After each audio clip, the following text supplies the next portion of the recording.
What's up, everybody? It's your boy Joshua Edwards, live from Brooklyn, New York. This is Panthers Pride Television.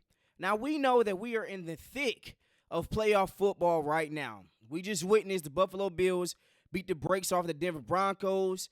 The Baltimore Ravens just beat the brakes off of the Pittsburgh Steelers. The Texans demolished the Chargers, and all these teams won at home. Even the Philadelphia Eagles won at home. And it kind of got me thinking, what are some of the most memorable playoff moments in Panthers team history? Now, we haven't been along or around for quite some time. We haven't been around like the Pittsburgh Steelers, the Philadelphia Eagles, hell, even the New York Giants. We've been inception since 1995, really when I was born. But like I said, it just got me thinking, what are the top 5 playoff moments currently speaking? Now, I'm not going to get to all 5 in this episode. I'm not going to do that to you. But we are eventually going to go through 5 through 1. So coming in at the number 5 spot, the greatest playoff moments was the 2005 divisional Steve Smith game. This was Steve Smith coming off of his broken ankle. This was Steve Smith, the Triple Crown winner. You had to be there to believe it. 2003, we all know that the Carolina Panthers went to the Super Bowl where we lost to the New England Patriots. But in 2005, the year after Steve Smith broke his ankle, he came back on a tear. Now, we played the Chicago Bears in a divisional round at Chicago. Wasn't favored to win that. We just barely beat a team the week before. I want to say it was Seattle and not Seattle. It was a team that we beat in a wild card round that we wasn't supposed to. But fast forward, we go to Chicago, and this is where Steve Smith really lit it up. I mean, he was going bonkers. Like I said, you had to be there to believe it. You had to watch it. And if you didn't, I'm going to break down the game. 12 receptions, 218 yards, 26 rushing yards, had 3 attempts on that, and 2 touchdowns. Now, this is coming in at the number 5 spot because this is where Steve Smith, I believe, showed that he was top 5 at the receiver position in the National Football League. We were going against a team that eventually the next year went to the Super Bowl. We was going against a team that was known for their defense, the Brian Urlacher. They had a solid, stout running game in Chicago. It was freezing. We're talking about mid-January, and the Carolina Panthers, a team from Charlotte, North Carolina, hasn't been around more than 10 years at this time. And we're going to the divisional round with Steve Smith and a couple other guys, man. And he lit them up. I'm talking, he was bagging dudes.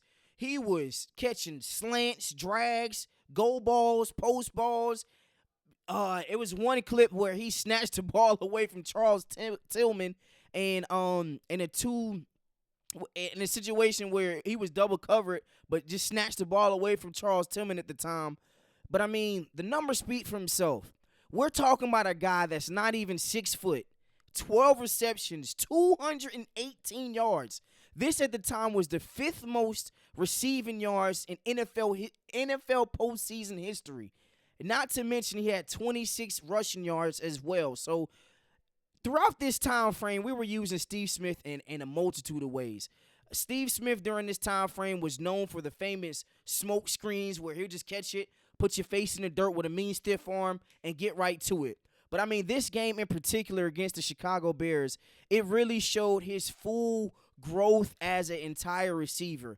And it was on display. Like I stated earlier, he was the Triple Crown winner during this season, and he displayed that against this defense in that weather in mid-January where he had to show up at his best, man. Steve Smith, the 2005 divisional game has to be obviously in the top 5, man. That's right now, that's my number 5 spot.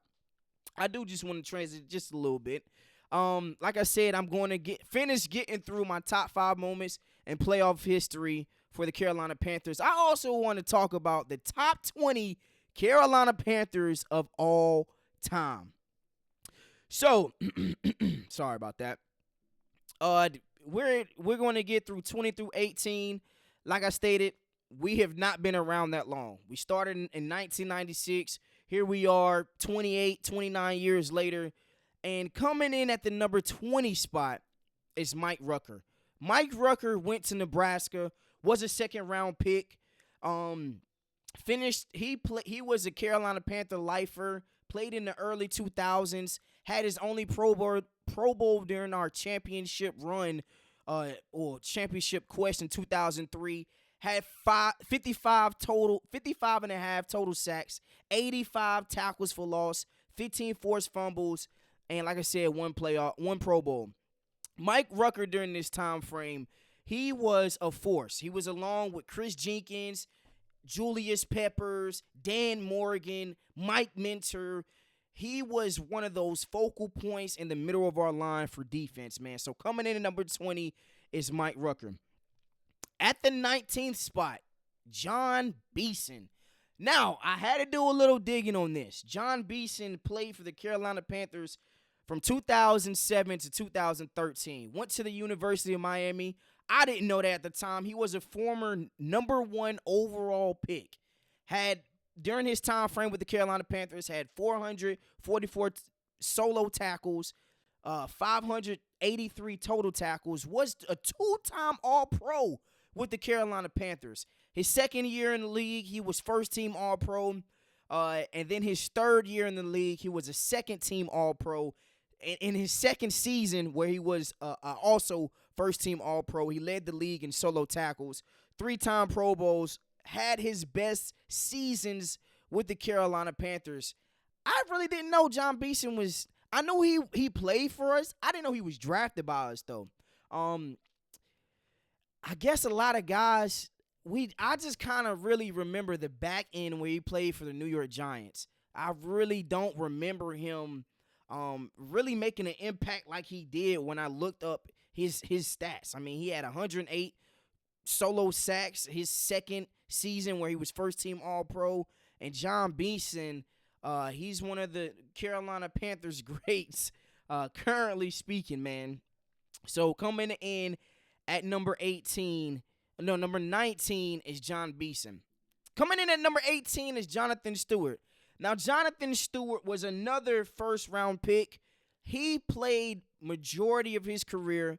I would call him a Carolina Panther lifer, but he played for the New York Giants in his last little stint.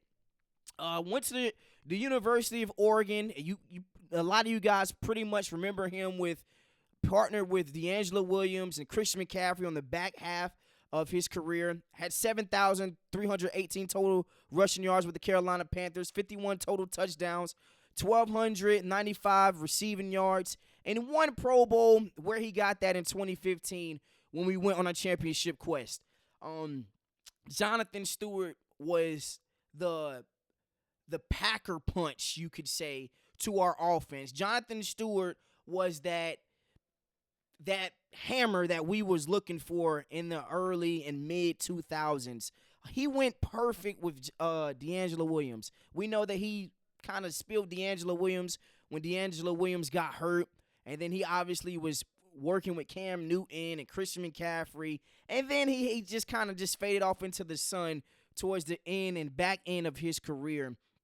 Jonathan Stewart is definitely a top 20 Panther great. One, because he is, if I'm not mistaken, he's definitely top two in total rushing yards for Carolina Panthers history, man. He was a guy, University of Oregon, especially during this time frame where there weren't a lot of really good Oregon running backs. You had Jonathan Stewart, you had LeGarrette Blount, and that was pretty much it for the most part. So coming in at number 18 is Jonathan Stewart. Now, the schedule has just been released for the 2025 NFL season. I'm about to show you what I think we could do. Carolina Panthers, we all know that we play the South. At home, we play the Rams, Seahawks, Bills, Dolphins, Cowboys. I don't know what it is about Cowboys in Carolina. I don't know if David Tepper and what's my guy's name? Jerry Jones had a conversation where they're like, yeah, we're always going to meet up in Carolina. I think there's a lot of Dallas Cowboys fans in Carolina for whatever freaking reason. But It's going to be some tough games at home. The Rams is going to be a tough out. Seahawks, they always play us well. The Buffalo Bills, that's a tough one. The Dolphins, I think we can get. Cowboys, they're going to play us well. And then we go on the road at San Francisco. New England, I think we could get them. The Jets, the Packers, that's tough. The Jacksonville Jaguars, could definitely get them, and the Arizona Cardinals. So we play the NFC West, that's what I'm seeing, and we play the AFC East, it looks like. So that's the two conferences or two divisions that we're going to be playing in totality. Is the NFC West, that includes the 49ers, Rams, Seahawks, Cardinals. And then we're going to play the AFC East, which includes the Patriots, Jets, Dolphins, and Bills. So it is going to be a tough outing. There's a lot of games I think that we could win. The Cardinals, obviously, we beat them this past season. The Patriots, the Jets. We could beat anybody in the NFC South. I expect us to fully make the playoffs in the 2025 season. One, because I made a bet on it. Made a bet with my homeboy on an elite game troller that this would be the season that we go above 500. So, Carolina Panthers, if you're looking to save me $100+, I need you to go positive this season. And like I said, once again, Panthers Pride Television will be back soon.